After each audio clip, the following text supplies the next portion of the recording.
ये समय जो चल रहा है, सबसे बड़ी बात जो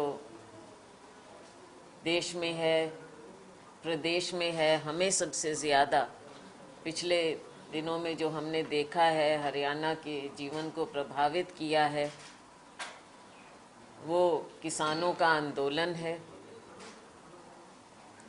महंगाई है। किसानों का आंदोलन 100 दिन हो गए हैं, निरंतर चल रहा है, उतार चढ़ाव देखे हैं, लेकिन हमारा अन्नदाता किसान और मजदूर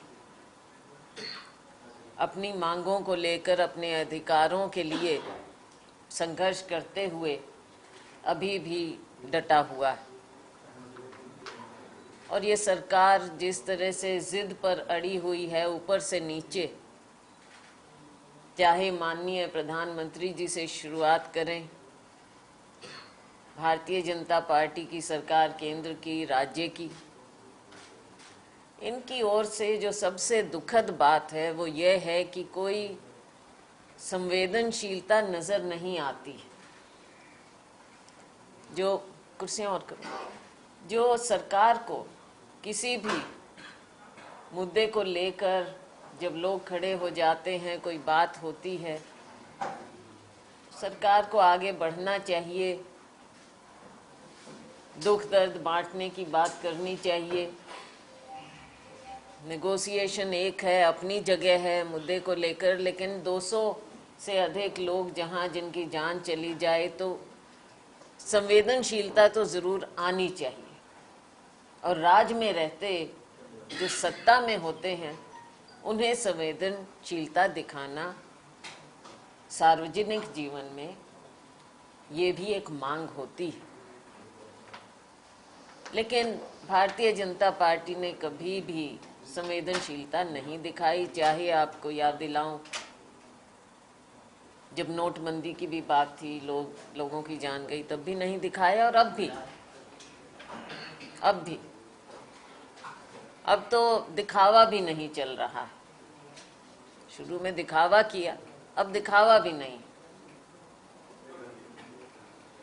तो ऐसी बात है जिसको लेकर हमारे राज्य में लोग बहुत पीड़ित हैं। अभी हमारा सेशन चल रहा है, सेशन में अविश्वास प्रस्ताव कांग्रेस लेकर आ रही है। आप में से बहुत से साथी हमेशा एक सवाल पूछते हैं कि इससे क्या हासिल होगा, आपके पास नंबर नहीं है। तो ये तो दिख ही रहा है, हमारे पास तो जितने नंबर हैं वो तो हैं, लेकिन अविश्वास प्रस्ताव लाने के कई मकसद होते हैं। मकसद ये है आज के दिन कि भारतीय जनता पार्टी के इंडिपेंडेंट, दूसरी पार्टियों के कुछ लोग, विधायकगण ऐसे हैं जिन्होंने बाहर निकलकर इन तीनों काले कृषि कानूनों के खिलाफ टिप्पणियां की हैं, बात की है। तो ये मौका है जब इस बात पर फोकस किया जाए, उन लोगों को अपनी अंतरात्मा की आवाज़ सुननी चाहिए एक और दूसरी ओर जो हमारा किसान, अन्नदाता, मजदूर है, उसको भी दिखाना है कि आप किसके साथ खड़े हैं। तो ये बातें होती हैं राजनीति में, लोकतंत्र में अलग अलग इंस्ट्रूमेंट होते हैं, ये उसका हिस्सा है। और इसके माध्यम से बहुत सी बातें उजागर होंगी। वैसे भी आप देखते हैं कि हमारे यहाँ सेशन तो छोटे ही होते हैं, बहुत से मुद्दे रह जाते हैं जो बिना डिस्कशन के निकल जाते हैं।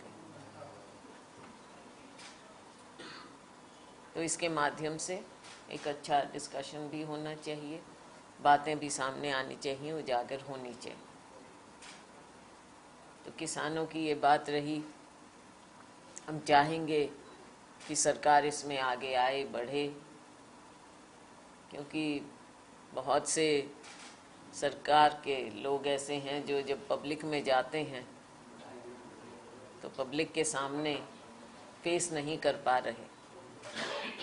ऐसा माहौल जब प्रदेश में बना हो तो उसको ठीक करने का भी कोई सरकार के पास आज के दिन हमें नज़र नहीं आ रहा कि उनके पास कुछ ऐसा तरीका हो कि वो स्टेलमेट को तोड़ सकें। राज्य सरकार तो बिल्कुल असहाय सी नज़र आती है। जो महंगाई है आसमान को छू रही है, पेट्रोल डीजल की कीमत, एलपीजी की कीमत बढ़ती जा रही है और सरकार आज तक ये नहीं बता पाई कि ये क्यों हो रहा है, कोई एक क्रेडिबल आर्ग्यूमेंट दे सकें, लोगों को कन्विंस करा सकें कि ये कारण है कि इसलिए हम ये कीमत बढ़ाने में मजबूर हैं। ये नहीं बता पा रहे। पेट्रोल डीजल, हाँ, लोगों को गुमराह करना तो इनकी पुरानी आदत है, लेकिन आम आदमी, ग्रामीण, शहरी, मिडिल क्लास, सभी लोगों को, सबके जीवन को ये बढ़ती हुई कीमतें प्रभावित कर रही हैं।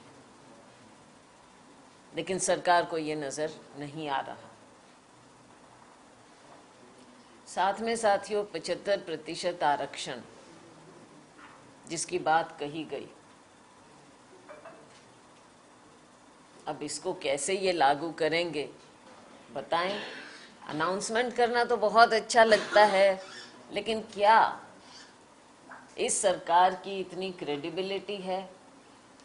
क्या ये सरकार लोगों को, हमारे युवा को कन्विंस करा पाई है? अपनी ओर से तो बहुत खुश नजर आए अनाउंसमेंट करते हुए ये सरकार, लेकिन कहीं इसका स्वागत हुआ क्या? क्या युवाओं में, युवा वर्ग में खुशी की लहर दौड़ी? क्रेडिबिलिटी जीरो है इस सरकार की। और मुझे बता दीजिए क्रेडिबिलिटी बनेगी भी कैसे जब खुद केंद्रीय वित्त मंत्री ने, उनकी समझ से बाहर है ये कानून जो ला रहे हैं। तो लोग कैसे इसको मानेंगे? हरियाणा के लोग कैसे मानेंगे?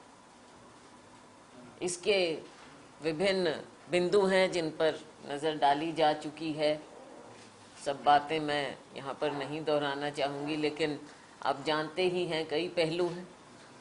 कैसे लागू किया जाएगा, नई इंडस्ट्री का क्या होगा, 50,000 से ऊपर की नौकरी उसमें है नहीं, टेक्निकल एस्पेक्ट हैं, तो बहुत सी बातें। फिर इंडस्ट्री का अपना नज़रिया है, तो कहीं ना कहीं ये एक फिर से एक जुमला, एक दिखावा बनकर रहे।